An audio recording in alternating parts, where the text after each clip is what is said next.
Hi, I'm following along with Paul McCorder's Raspberry Pi lessons, and we started setting up our Pi with a new operating system, 64-bit operating system, and so that we could use the camera in the new way.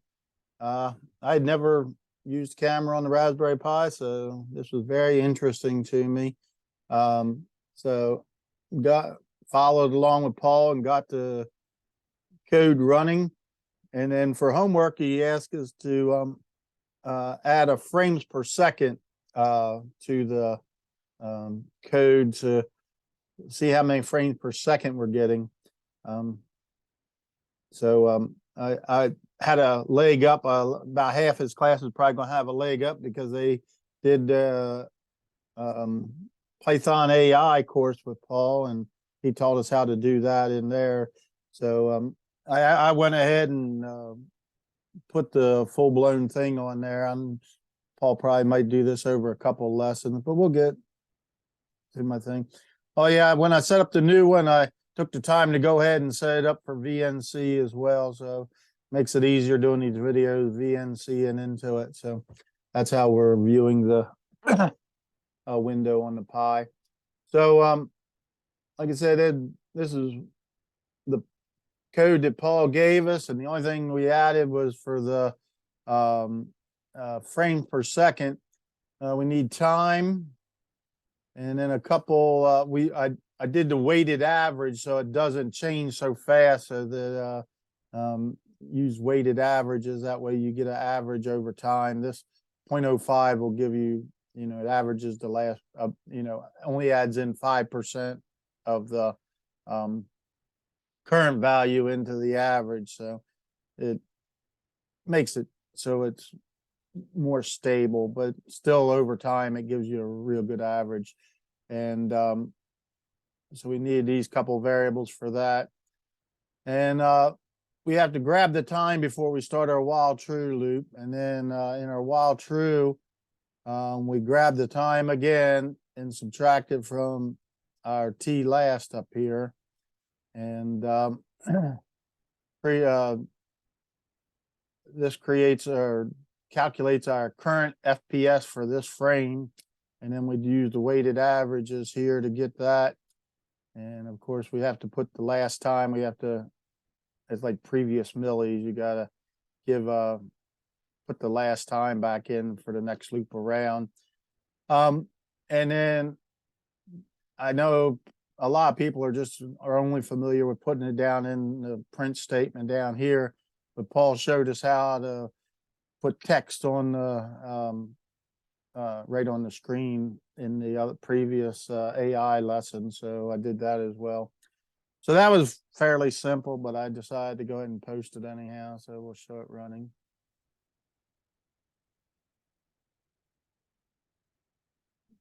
I actually have it just pointing down at a breadboard I got. Let me put my hand into it, showing that it's got it. So you can see I'm on a Pi 3, so I'm only getting between 13 and 15 frames per second. I'm also running VNC, so I don't know if that might slow it down, slow the Pi down some or what, but I'm satisfied with 14 frames per second. I guess I have to be. Anyhow, so also in the video, Paul asked us to come up with a mount for our camera, because that little PC camera mount, we'll cue to quit out of this and get out of that, and we'll switch over to Fusion. So I came up with a camera mount. So this is just a base for the Pi. It doesn't fasten down. It's just got standoffs to keep the bottom components from laying on the ground. But basically, this is a 1/4-inch rod. I'm in America, so all my things are imperial. So the metric people won't be able to get a whole lot out of this, but maybe ideas for a design. But this is just like an 8-inch, 8-inch long, 1/4-inch diameter rod. I'm using steel, but a wooden dowel would be just as fine. And then I just created a 1, 2, 3, 4 pieces to go with it. And it's just a single tightening here. So let's see, you can see I have a bolt would go through here and go to the other end. And on this end, I got a recess in there to hold a 1/4-inch nut. It's a 1/4-inch bolt and a 1/4-inch nut. And then naturally you tighten this and it squeezes this and holds it in place.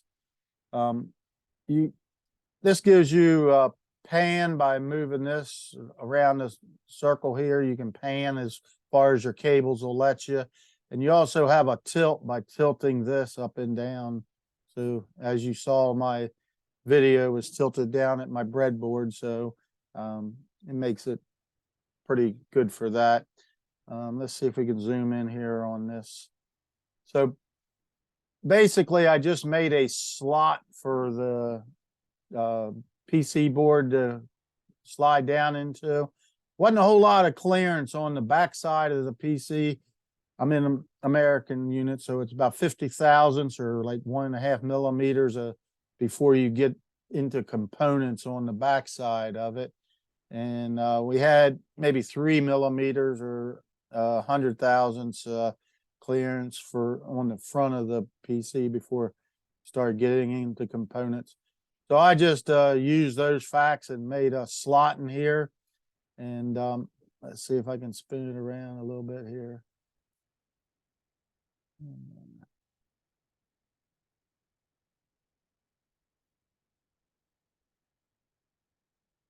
And you can see at the bottom of the slot is closed off there, so that you kind of bring the ribbon cable up through everything and then just slide the camera down into the slot and it holds it. But anyhow, that's a Fusion 360 of what I got. And I'll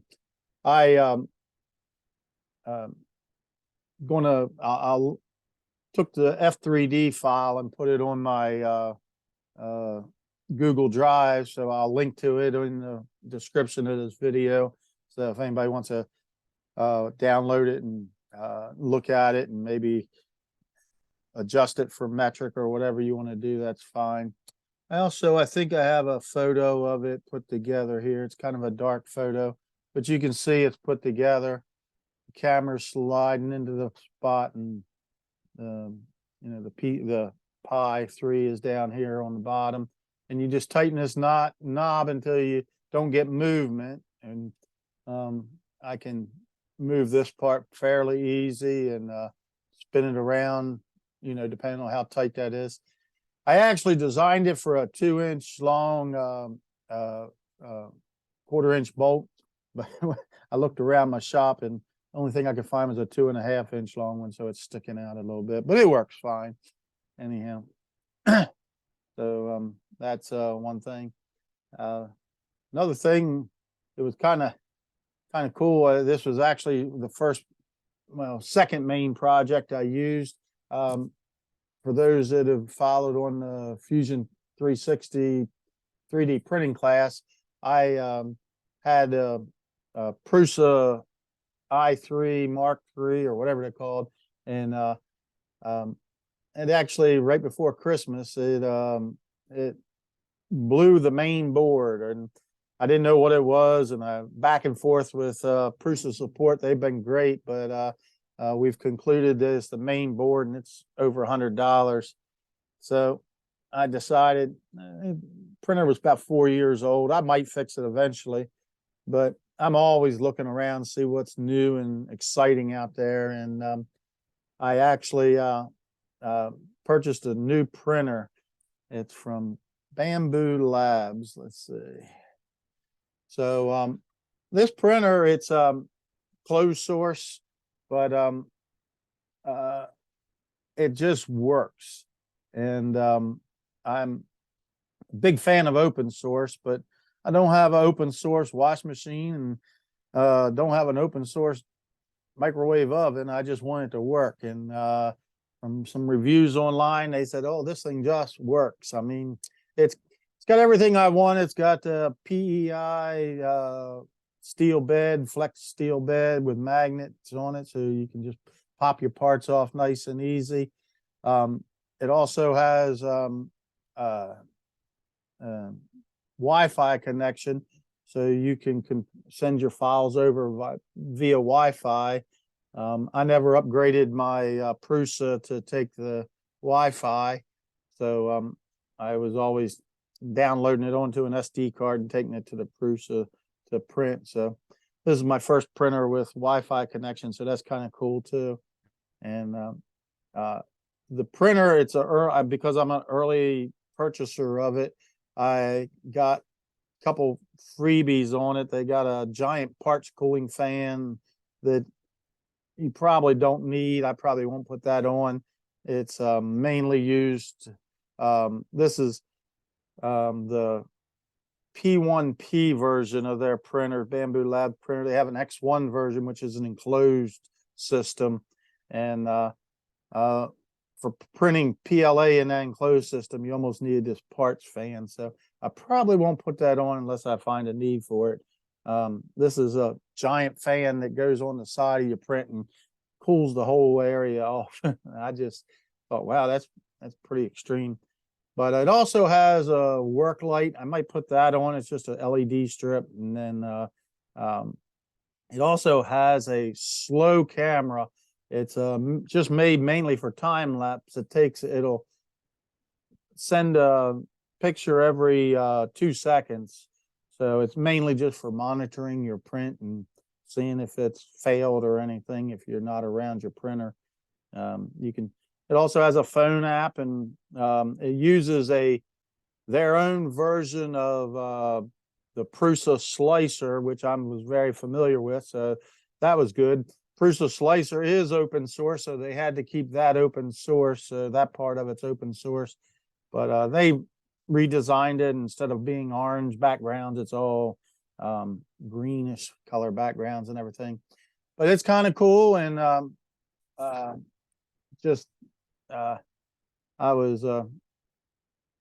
forgot to tell you about the most important part. This thing prints crazy fast. I'm just going to let this video play and watch how fast it is. So that's normal. This is right out of the box. I didn't change anything. This is recommended by the company, and it produced almost perfect prints. And the acceleration and the speed are just miles above everything else. Got this little touch screen, or not touch screen, it's just a little screen. And again, it's Bamboo Lab P1P. Just watch this thing, especially when it does the perimeters. Watch out, it's getting ready to do a perimeter. Watch how fast it does it.